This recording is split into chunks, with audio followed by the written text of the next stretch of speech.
विधान भवनातून शेतकऱ्यांसाठी अतिशय मोठी आनंदाची बातमी समोर येत आहे.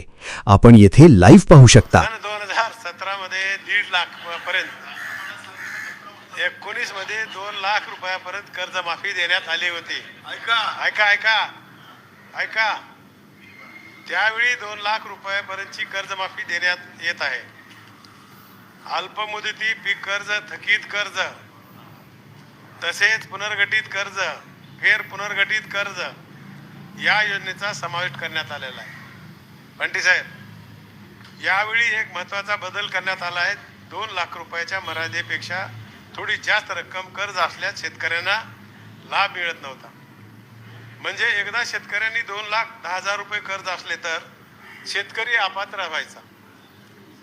म्हणून मात्र आता शेतकऱ्यांनी स्वतःचा हिस्सा भरल्याशिवाय 2 लाख रुपयापर्यंतची रक्कम शासन भरणार नाही. या मागचा हेतू स्पष्ट आहे की शेतकऱ्याचे कर्ज खाते नियमित करून त्यांना पूर्ण कर्ज पात्र बनवणे आहे. की पूर्वी आपण 2 लाख दिलं आणि बाकीचं 10,000 25,000 वर्ष जे कर्ज होतं ते शेतकऱ्यांना नाही भरलं की ते खातं तसंच थकबाकीत राहायचं आणि त्याला दुसरंही कर्ज भेटायचं नाही. म्हणून यावेळेस एक आट अशी घातली की ती वर्षाची काही रक्कम जी नाही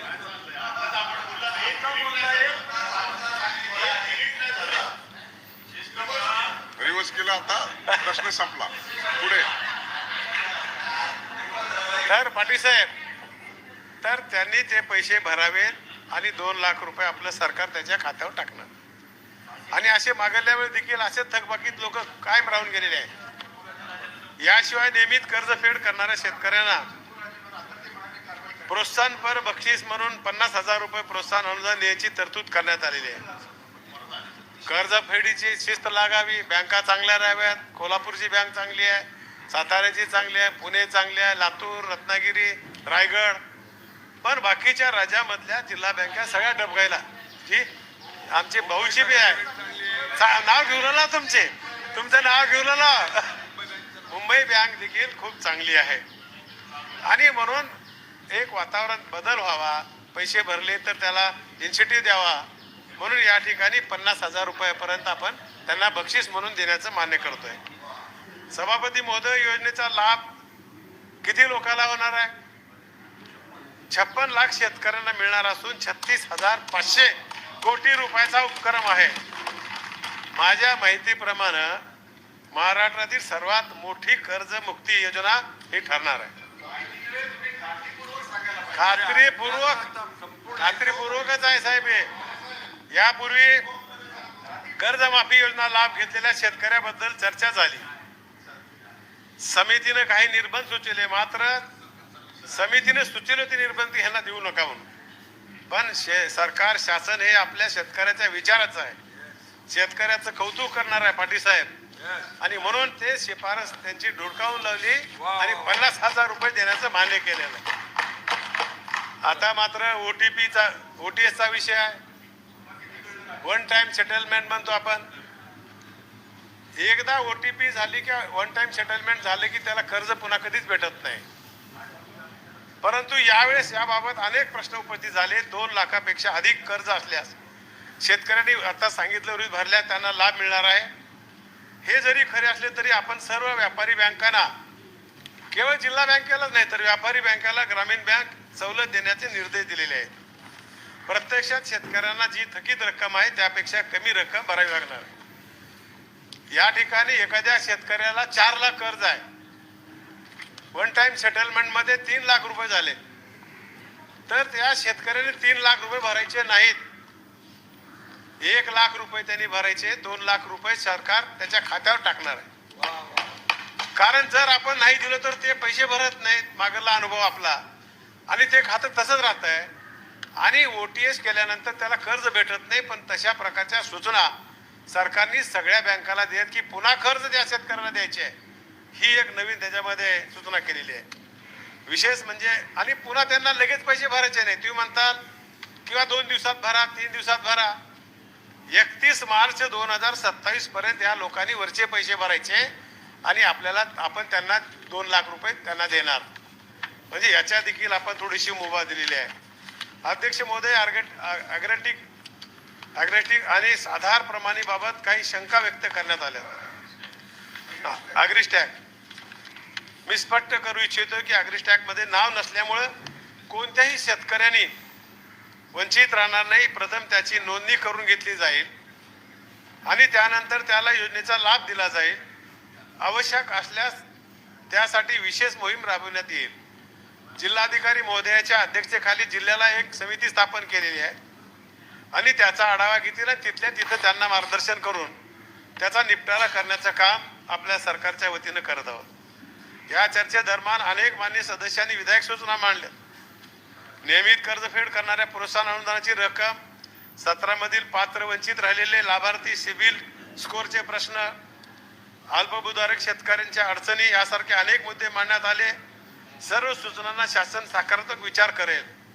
मुख्यमंत्री महोदयाच्या अध्यक्षतेखाली पुन्हा एक दुसरी समिती स्थापन केलेली आहे. प्रवेशीय परदेशी समिती वेगळी आणि पुन्हा ही समिती स्थापन केली आहे. त्याच्यामध्ये मुख्यमंत्री महोदय आहेत, माननीय उपमुख्यमंत्री शिंदे साहेब आहेत, दुसरे उपमुख्यमंत्री आदरणीय वहिनी साहेब आहेत आणि कृषी मंत्री आणि सहकार मंत्री म्हणून आम्ही देखील त्या समितीमध्ये आहोत. ज्या अजून काही तुमच्या सूचना आलेल्या आहेत, काही राहिलेल्या आहेत, त्या संदर्भात देखील सरकार आपण विचार करण्यासाठी आम्ही तशाच सूचना करणार आहोत. आता पात्र आणि अपात्रचं काल दानवे साहेबांनी बोलले की एवढ्या मोठ्या तुम्ही अटी घातलात की लोकांना फायदाच होणार नाही. ह्याच्यात काही वेगळं केलं नाही दानवे साहेब. आदरपूर्वक आपल्याला सांगतो, आपण ज्येष्ठ नेते आहात. मागं जे 2009ला जी तुम्ही केली होती 17ला, त्याच्या 6 मुद्दे आपण याच्यात घेतलेले आहेत. त्याच्यापेक्षा वेगळे घेतले नाही. मग पात्र कोण अपात्र कोण खूप छोटा मुद्दा आहे. मग त्याच्यासाठी अपात्र कोण आहेत? विद्यमान माजी मंत्री म्हणजे सतीश पाटील साहेब आहेत त्याच्यात अपात्रमध्ये.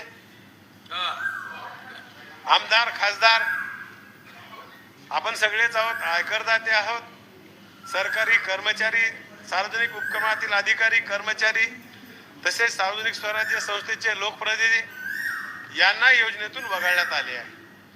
कारण शासनाचा उद्देश गरजू आणि प्रत्यक्ष शेतीवर अवलंबून असणाऱ्या शेतकऱ्याला मदत करणे आहे. कारण ह्या लोकांना दुसरे व्यवसाय, कोणी इन्कम टॅक्स भरत आहे, 25,000च्या वर कर्ज आहे आणि त्याच्यातले माजी सैनिक वगळून ह्याच्यामध्ये सवलत दिलेली आहे. 2019च्या कर्जमाफीमध्ये जे 6 निकष होते तेच 6 निकष जशीच्या तशी कॉपी इथं ठेवलेली आहे. माझ्याकडे दोन्ही कॉपी आहे, पाहिजे असेल तर मी देतो. म्हणून वेगळे काही निकष नाहीत, अटी काही जाचक नाहीत, सुटसुटीत केलेले आहेत. मला सभागृहाला एवढं सांगायचं आहे, सभापती महोदय योजनेची अंमलबजावणी कशावर होणार थोडक्यात मी आपल्याला सांगू इच्छितो. राज्यातील सर्व बँकेकडील पात्र शेतकऱ्यांना डेटा विशेष पोर्टलवर अपलोड करण्यात येत आहे. सगळ्या बँकेकडून आपण ही सगळी सिस्टीम नवीन तयार केली होती. राज्यामध्ये, जिल्ह्यामध्ये किती बँक आहेत, किती सभासद आहेत, त्याची आपण पोर्टलवर त्याची नोंदणी केलेली आहे आणि त्यानंतर अपात्र घटक वगळून पात्र लाभार्थ्याची अंतिम यादी तयार केली जाईल. या यादीतील प्रत्येक शेतकऱ्याला एक स्वतंत्र युनिक क्रमांक दिला जाईल आणि ही यादी गावपातळीवर ग्रामपंचायत, तलाठी, जिल्हा बँक, सोसायटी या ठिकाणी, तलाठी कार्यालय या ठिकाणी लटकवली जाईल आणि कार्यालयात तसेच ऑनलाईन पोर्टलवर प्रसिद्ध करण्यात येईल. त्यानंतर शेतकऱ्यांनी आपली युनिक क्रमांक घेऊन जवळचे आपले सरकार सेवा केंद्रात जाऊन आधार प्रमाणित करायचे आहे आणि सक्रिय मोबाईल क्रमांक नोंदवायचा आहे. ही प्रक्रिया पूर्ण झाल्यावर शासन थेट संबंधित कर्ज खात्याची रक्कम जमा करेल. त्यानंतर बँक संबंधित शेतकऱ्याला मोबाईल संदेशद्वारे माहिती देईल की आपण कर्जमुक्त झालात. अशा प्रकारचा संदेश तुमच्या मोबाईलवर, कारण तुमच्याकडून मोबाईल नंबर घेतलाय, आधार कार्ड घेतलेला आहे, असले पहिल्या आठवड्यात. आता म्हणताल की मग कधी होणार आहे, तर आमच्या माहिती माझ्या अंदाजाने जुलैच्या पहिल्या आठवड्यातच करायचा प्रयत्न आहे. पण समजा जर दिरंगाई लागला तर आपण दुसऱ्या आठवड्यामध्ये ही पूर्ण कारवाई करण्याचं शेतकऱ्यांना नावाने खरीप हंगामासाठी पीक कर्ज मिळू शकेल अशा प्रकारची पाटीलसाहेब आम्ही व्यवस्था करणार आहोत. या प्रक्रियेच्या दरम्यान उद्भवणाऱ्या तक्रारी निवारण्यासाठी आता सांगितलं शेतकऱ्याच्या जिल्हाधिकाऱ्याच्या अध्यक्षतेखाली समिती नेमलेली आहे आणि अतिशय सुटसुटीतपणे अधिक लोकांना लाभ कसा मिळेल अशा प्रकारचा प्रयत्न आपल्या सरकारने केलेला आहे. एवढं मी सांगून आपल्या सर्वांना धन्यवाद देऊन मी थांबतो. शेतकरी मित्रांनो, तर आता लवकरच तुमची कर्जमाफी होणार आहे. त्याचबरोबर तुमची नुकसान भरपाई सुद्धा तुम्हाला मिळणार आहे. अटी आणि शर्ती काय आहेत, कशा प्रकारे आणि कोणत्या शेतकऱ्यांचे कर्ज माफ होणार, हे आपण आजच्या व्हिडिओमध्ये सविस्तर पाहिलं असेलच. व्हिडिओ शेवटपर्यंत पाहिल्याबद्दल धन्यवाद.